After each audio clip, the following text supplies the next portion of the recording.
রাজনীতির ময়দান কাঁপান রুদ্রনীল ঘোষ। এবারে তিনি অভিনয় জগতেও ময়দানে ছবি করে কাঁপাচ্ছেন, কারণ ইতিমধ্যেই সদ্য প্রকাশিত হয়েছে ময়দান ছবি। সেখানেই তিনি অভিনয় করছেন রুদ্রনীল ঘোষ এবং দর্শকদের থেকে ইতিমধ্যেই ভালো সাড়া পাচ্ছেন। আমার সাথে রয়েছে রুদ্রনীল ঘোষ, তার সাথেই কথা বলবো। ময়দান ছবির পর কেমন রেসপন্স পাচ্ছেন দর্শকদের? ময়দান সিনেমাটা সারা ভারতবর্ষ জুড়ে সবার ভালোবাসা, সবার প্রশংসা পাচ্ছে। আমি এই সিনেমায় একটি গুরুত্বপূর্ণ চরিত্রে বাংলা থেকে অভিনয় করবার যে সুযোগ পেয়েছি এবং তারপর সামান্য যতটুকু ভালোবাসা স্নেহ সারা ভারতবর্ষ থেকে সমালোচক, যারা চিত্র সমালোচক রয়েছেন, তাদের লেখায় প্রশংসা অবশ্যই তো একটা বাড়তি রক্তচাপ তৈরি করে, কারণ প্রশংসা দায়িত্ব বাড়িয়ে দেয় অনেক। আমি রুদ্রনীল ঘোষ হিসেবে এটা আমার প্রশংসা নয়, এটা মাটির প্রশংসা, কারণ আমি এই মাটিরই ছেলে। কোনো প্রশংসা নয়, এটা পুরো টলিউডের প্রশংসা, কারণ আমি শিখেছি টলিউডের যারা আমার সিনিয়র বা জুনিয়র সহ অভিনেতা রয়েছেন তাদের থেকে। আমি শিখেছি প্রযোজক, পরিচালক, লেখক তাদের থেকে। এই প্রশংসার হাত টোটাল টলিউডের যারা টেকনিশিয়ানস রয়েছেন, এই হচ্ছেন বাংলা দর্শকের, বাংলা সিনেমার যারা দর্শক, যারা আমায় পর্দায় যদি মানিয়ে না স্নেহ ভালোবাসা দিই, আমাকে পরিচালক প্রযোজকেরা একের পর এক বিভিন্ন ধরনের গুরুত্বপূর্ণ চরিত্রে দীর্ঘ 15-20 বছর ধরে নির্বাচন করতেন না। আর সেই কাজ যদি না পর্দায় আসতো, তাহলে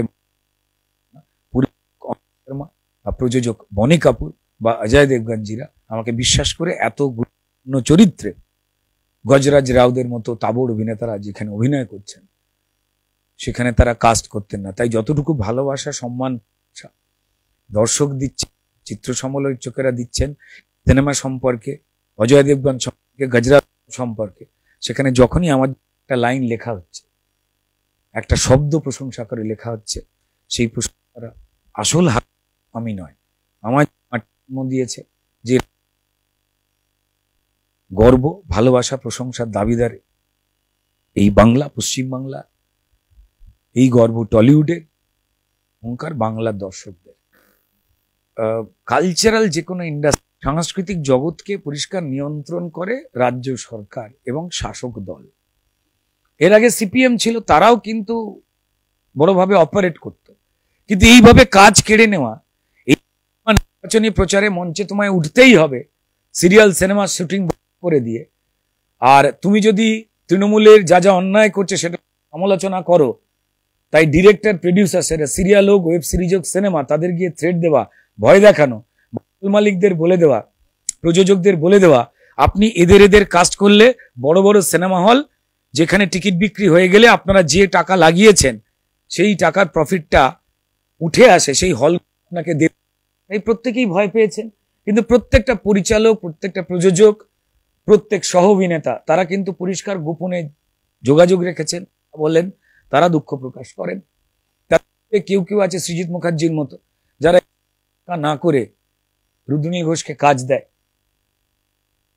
তো এই অন্যায় আমার সঙ্গে হয়েছে বলে বলছি না, এটা সবার সঙ্গেই হয়েছে। আরে আমি তো একটা ভালোবাসার বা পছন্দের মুখ, আরো অগণিত মানুষ, শুধুমাত্র আমি সিরিয়াল সিনেমার কথা বলছি না, থিয়েটার করতে পারেননি।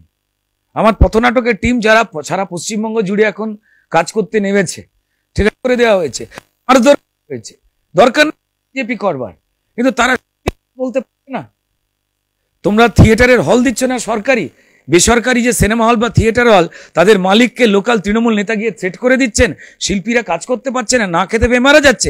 ঠিক আপনাদের মতোই যে যে সংবাদ মাধ্যমগুলো তৃণমূলের এই অন্যায়গুলোকে তুলে ধরে, তাদের নামে মিথ্যে কেস সেটা করা হয়েছে, তারাও তো লড়াই করছেন। তো শুধু আমার কাজ বন্ধ করে দেওয়া হয়, আমার আর্থিক ক্ষতি, আমার ভালোবাসার কাজ থেকে আমায় সরিয়ে দেওয়া হয়নি। যাদের আমার মতো ধরুন নাম নয়, পরিচিতি নেই, কালকে হবে, আজকে আমার হয়েছে ভালোবাসা, মানুষের ভালোবাসায়, ঈশ্বরের আশীর্বাদে হয়েছে, হবে। কিন্তু একটা বড় অংশের শিল্পীরা দুর্ভাগ্যজনক ভাবে, বুদ্ধিজীবী, লেখক, পরিচালকরা, তারা এই অন্যায়টা মেনে নিয়েছেন, কারণ তাদের বউ বাচ্চা নিয়ে থাকতে হয়, তাদের জীবনে শান্তি বা সমৃদ্ধি বা সুখ সেটা তারা দাঁওতে লাগাতে চান না। তার মানে এটা নয় 2 নম্বরই করেন, এ সমস্ত ছেড়ে দিয়ে হুঙ্কার দেন। তারা যদি একটু সোজা রাস্তায় যতদিন ক্ষমতায় আছে যদি ভাবেন, তাহলে মানুষের চোখে তাদের মানে ঘৃণা পাবেন না, তারা ভালোবাসা পাবেন। এইটুকু অনুরোধ করতে পারি। অজয় দেবগনের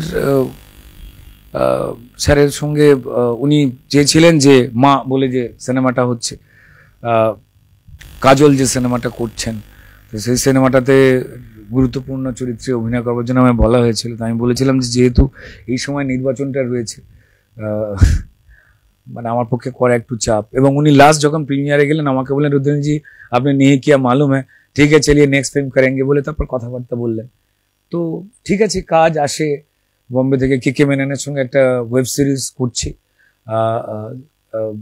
সেটাও সামনে রিলিজ করবে। তারপর দেখা যাক, কাজ আসবে, কাজ করবো। যে কোনো যোগ্যরাই কাজ করবো, বাংলা থেকে শুধু আমি নয়, প্রচুর যোগ্য মানুষ রয়েছেন। খরাজ মুখার্জি কাজ করেছেন প্রচুর সিনেমা, তার মতো মানে দিকপাল অভিনেতা এখানে প্রচুর রয়েছে, আমি সবার থেকে শিখি। খরাজদা বলুন, পরানদা বলুন, চন্দন সেন, শান্তিলাল মুখার্জি, কৌশিক সেন, রাজেশ শর্মা, শাশ্বত চ্যাটার্জি, এরা সবাই আমার দাদা কাম টিচার কাম বন্ধু, শিক্ষক। এদের থেকে আমি শিখি। এবং আমার যারা সমসাময়িক বন্ধুরা রয়েছে, যিশু, পরমব্রত, আবির, বা বাকি যারাই আমার থেকে জুনিয়র রয়েছেন, অনির্বাণ বলুন, অম্বরীশ বলুন, সৌরভ দাস বলুন, আরো দারুণ দারুণ ছেলেমেয়েরা কাজ করছে। প্রত্যেকের সঙ্গে কাজ করি, শিখি। এই কে কোন দল করে, কে কোন রাজনীতি করে, এই মন ছোট করার যে পরিবেশটা, এখান থেকে টলিউড বেরিয়ে আসুক, এইটুকু। অজয় দেবগনের সঙ্গে যখনই দেখা হয় তখনই এসে বলে আইয়ে শুভঙ্কর দাদা, আইয়ে। আমার যেহেতু চরিত্রের নাম, সেইভাবে বলতে গেলে সিনেমায় 2 জন খলনায়ক। আমাদের জরির খুব প্রশংসা হচ্ছে, মানে ফাটাফাটি অ্যাক্টর গজরাজ রাও, বাদাই হো থেকে যার বিরাট বড় করে পরিচিতি। এর আগেও যদি উনি দারুণ দারুণ সিনেমায় অভিনয় করেছেন। এবং আমি আর একটি চরিত্রে, সেখানে আমার চরিত্রের নাম হচ্ছে শুভঙ্কর সেনগুপ্ত, যে ফুটবল ফেডারেশনের প্রেসিডেন্ট, যিনি অজয় দেবগন, যে রহিম সাহেবের যে চরিত্রটি করেছেন, কোচ, যে কোচের হাত দিয়ে ভারতবর্ষ 1962 সালে দেশের জন্য সোনা এনেছিল, যে টিমে পিকে ব্যানার্জি এবং চুনি গোস্বামীরা, তাদের মতো মানে কি বলবো সম্পদ, তারা খেলেছিলেন। তো সেই টিমে সবাই ভালোবাসছেন, বা সেইটুকুই। তাতে বললাম যে বাংলা গর্বিত হচ্ছে, এইটুকু বলতে পারি। আমি কিচ্ছু নয়, আমি নিমিত্ত মাত্র। बार-बार এসে বলছেন, আরে रुद्रनील दादा आपको तो मैं पहचानता नहीं हूँ, आपको देख के शुभंकर सेनगुप्ता ही लगता है। তো এটা একজন আর্টিস্টের কাছে, একজন শিল্পীর কাছে, যে কোনো শিল্পীর কাছে বড় পাওনা যে তিনি চরিত্র হয়ে উঠেছেন। নেগেটিভ চরিত্র করেছি গজরাজ রাও এবং আমি, দুজনে অ্যান্টাগনিস্ট, অজয় দেবগন প্রোটাগনিস্ট, তো ওনার এগেনস্টে 2 জন, ঠিক আছে। তো তাতেও যে মানুষ কাজ ভালোবেসে ফেলছেন, তো এটা তো অনেক বড় পাওনা। মানে আমাদের মাটির ঈশ্বর তো আমাদের দর্শকেরা। এবার বাঙালি দর্শকেরা আমার স্নেহ করতেন, ভালোবাসতেন, তারাই আমায় যা যা শিখিয়েছেন। আমি কৃতজ্ঞ বাঙালি দর্শকের কাছে, যারা আমাকে, আমার কাজ সহ্য যদি না করতেন আমি এতদিন টিকে থাকতে পারতাম না। তাই বম্বে আমায় চিনত না।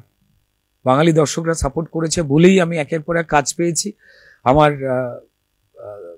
দর্শকেরা দেখেছেন বলেই কিন্তু বম্বে আমাকে সিনেমায় দেখতে পেয়ে আমাকে নির্বাচন করেছে কঠিন অডিশন নিয়ে। এবং আমি কৃতজ্ঞ হচ্ছি আমার এখানে যত পরিচালক, প্রযোজক যারাই রয়েছেন, তারা মানুষ কি পছন্দ করেন সেটা জানতে পেরে আমায় বারবার কাস্ট করেছেন, শিখিয়েছেন। এবং আমার যারা সিনিয়র, জুনিয়র, সমবয়সী অভিনেতারা, এই পুরস্কার বা এই প্রশংসা তাদের, যাদের থেকে আমি শিখতে পেরেছি। একটি প্রশ্ন এই মুহূর্তে দাঁড়িয়ে, রুদ্রনীল ঘোষ এখন সবার কাছে চর্চিত বিষয়, এবং নিচে পড়ে আবারও যে ঘুরে দাঁড়ানো যায় এরকম ভাবে কামব্যাক, কি বলবে দর্শকদের জন্য? এটাই তো ময়দানের গল্প। ময়দান সিনেমার গল্পই হচ্ছে পরিষ্কার। আপনি ফুটবল ভালোবাসুন বা অন্য খেলা ভালোবাসুন, বা যদি আপনি খেলার মধ্যে নাও থাকেন, খেলার বাইরে আপনি মা বোন যারাই রয়েছেন, যারা হাজার বাধার পর লড়াই করে সাকসেসের জায়গায় পৌঁছতে চান, চোখের জলের পিছনেই কিন্তু হাসি লুকিয়ে আছে, অন্ধকারের পিছনেই কিন্তু আলো দাঁড়িয়ে থাকে। তাদের সবার শেখবার জন্য এই সিনেমাটা যত্ন করে বানিয়েছেন বনি কাপুরের প্রযোজনা, বাদাই হোর বিখ্যাত পরিচালক অমিত শর্মার ডিরেকশন, এবং সেখানে গজরাজ মানে অজয় দেবগনজির সঙ্গে সঙ্গে গজরাজ রাও, প্রিয়ামণি দারুণ অভিনেত্রী তিনি, আমি, বাহারুল ইসলাম আমার আর এক বন্ধু, আসামের অভিনেতা, তিনিও দারুণ অভিনয় করেছেন। এবং বাংলা থেকে কিন্তু আমাদের সু অভিনেত্রী চৈতি ঘোষালের ছেলে অমর্ত্য, তিনি চুনি গোস্বামীর চরিত্রটা করেছেন।